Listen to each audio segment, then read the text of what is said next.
One of the things also that we want to emphasize during this new round, this 3.0 material and process, is that we want there to be less emphasis on content review during that first part of the group and more emphasis on processing. We feel like that is going to be a good change to make this even more effective. So you're going to see that we're trying to not have as much content exchanged during that first part of the group. Like if you're using the facilitator PowerPoints, we're going to lessen the amount of points that we're reviewing, but adding a lot more processing type activities during that group experience. One of those changes that you're going to see is this emphasis that we're going to have on dyads. Dyads is simply a fancy way of saying we're pairing people up and having them do some processing in pairs. And so let me explain how we do that and give you an example of how we set that up. Okay, so how would we set this dyad up? This is how we do that. I explained that we're going to have a culture of this. We're going to be using dyads quite a bit during this entire process.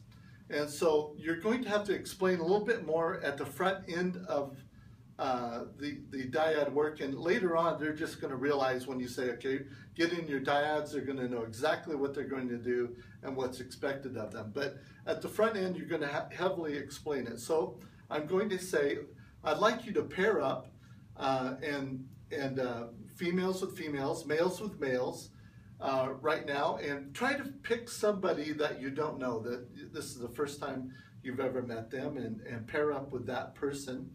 And by the way, we can either do these dyads sitting down or they can do these standing up. I would also be aware of your room situation. So if standing up is going to work best, just use that. If sitting down does work, that's very, very, I think, comfortable for people. But encourage them to spread out so that if they want to have a little bit more privacy as they process, that's fine. But I'll say pair up, women with women, men with men. And if you have an odd number, by the way, you have an odd number of women, so for example, have the female facilitator jump in there, or if you have somebody co-facilitating, have that person jump in there just to make it an even number. Same thing with males. If you have an odd number of males, have the male facilitator jump in and do the dyad work as well. So I'm going to say, okay, pair up, meet somebody, maybe pair up with someone you've met for the first time, and would like you to, if you're standing, face each other. If you're sitting, make sure you're facing each other. And we believe eye contact is very, very important, so we'd like you to look each other in the eye as you're talking. And by the way, if you're asked to process a question you feel uncomfortable with processing, just feel free to take a pass. Look at the person and process what you had for dinner that night, or what you had for breakfast, or how work was. But hopefully, if we're doing this right and setting up a safe group environment, you'll feel very comfortable to be honest with yourself. That's the main thing. We want you to be honest with yourself. Now, one person's going to process at a time, and the other person's going to listen. When it's your turn to process, we'll switch. If you're listening, we want you to do just that. We want you to listen. We don't want you to give any verbal feedback. We don't want you to ask any questions.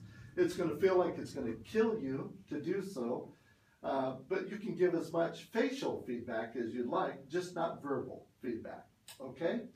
And so, again, process as much or as little as you feel safe to do so. And here's the first question. And this is, by the way, a very important thing to do, is establish somebody's A and somebody's B.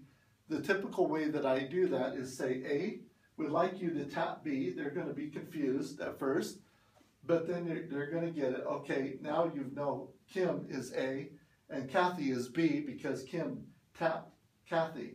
Later on, you can switch it up and say B, tap A, and then you know who's B and A in that situation as well. So in this situation, Kim is now A, Kathy's B, and we're going to ask A to process this first question.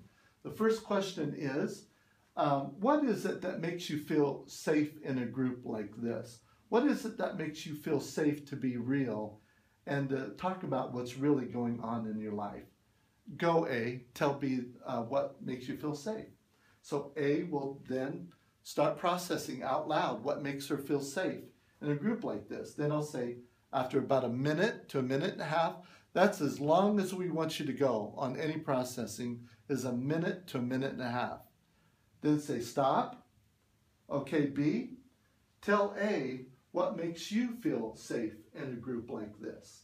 And then B will tell A what makes her feel or him feel safe in a group like this. So that's basically how the dyad work goes.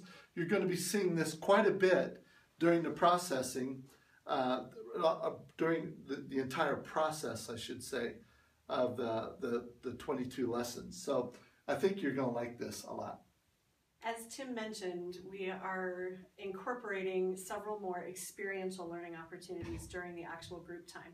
So the content has been adjusted and the process has been adjusted to reduce the amount of review and just information sharing so that we can have experiences together instead.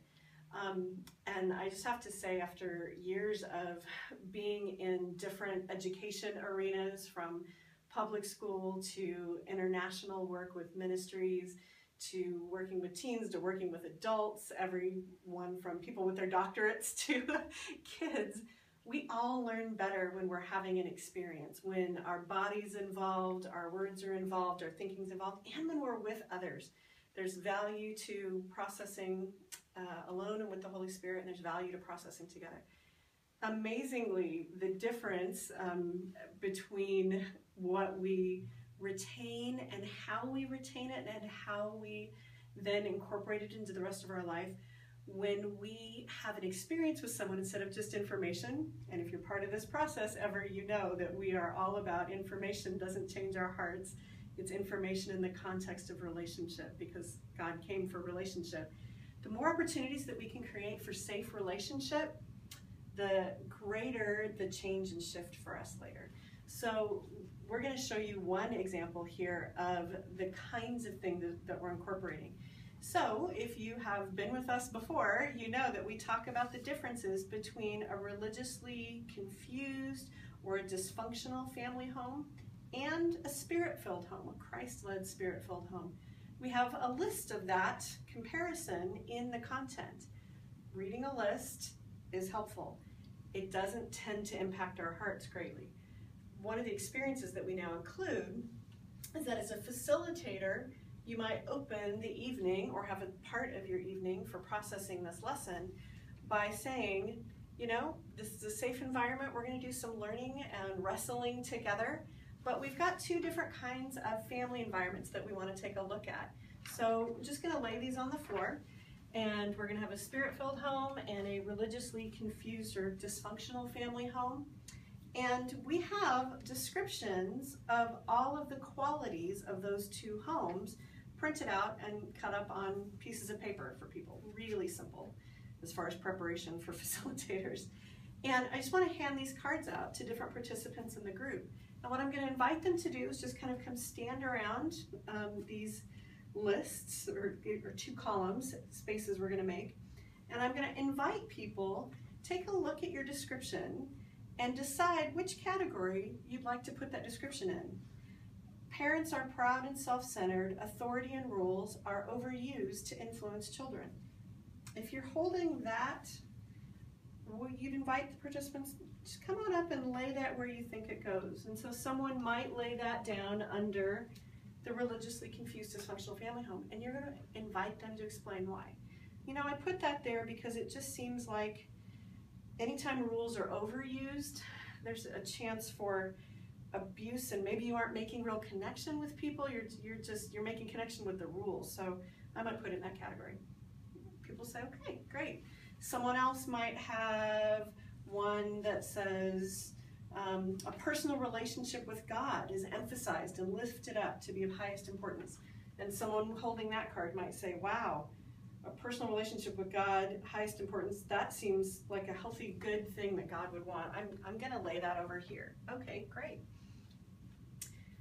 And so you have an entire group experiencing, putting down, and talking about what these descriptions are. As a facilitator, let me take some weight off your shoulders. You don't have to worry about whether they get it right or wrong. And in fact, I'm going to encourage you to remind them as they start and as they continue through the process together. This is not a right or wrong time. This is I'm going to look at this and I'm going to recall what I was reading and what we've talked about a spirit-filled home and a dysfunctional or religiously confused home. And we're just going to talk. Someone may lay a description down in the column that doesn't match. So you may have a participant who says the laws of God are lifted up and touted as of highest importance. Well, you know, the laws of God are important. God's law is his word, and the word is God. So I'm going to say that that's in a Christ-filled home. Okay. As a facilitator, don't do a thing. It's absolutely fine.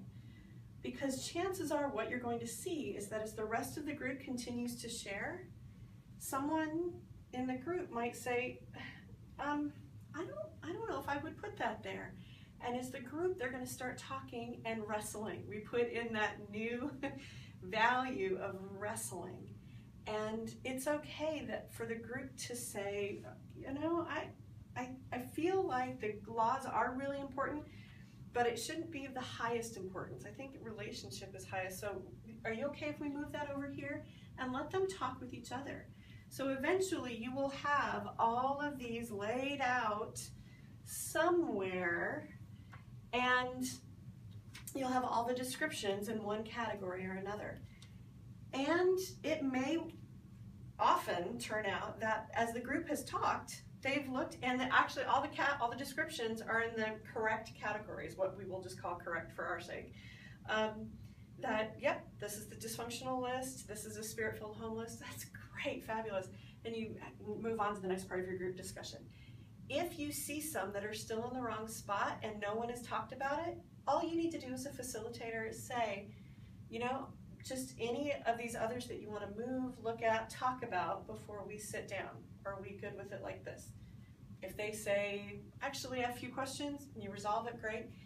If you sit down as a group and some of these are still in the wrong categories, it's absolutely fine, because you're about to sit down and talk together as a group and then in your gender groups about these very things. It's okay. You get to be part of making a safe space for people to wrestle.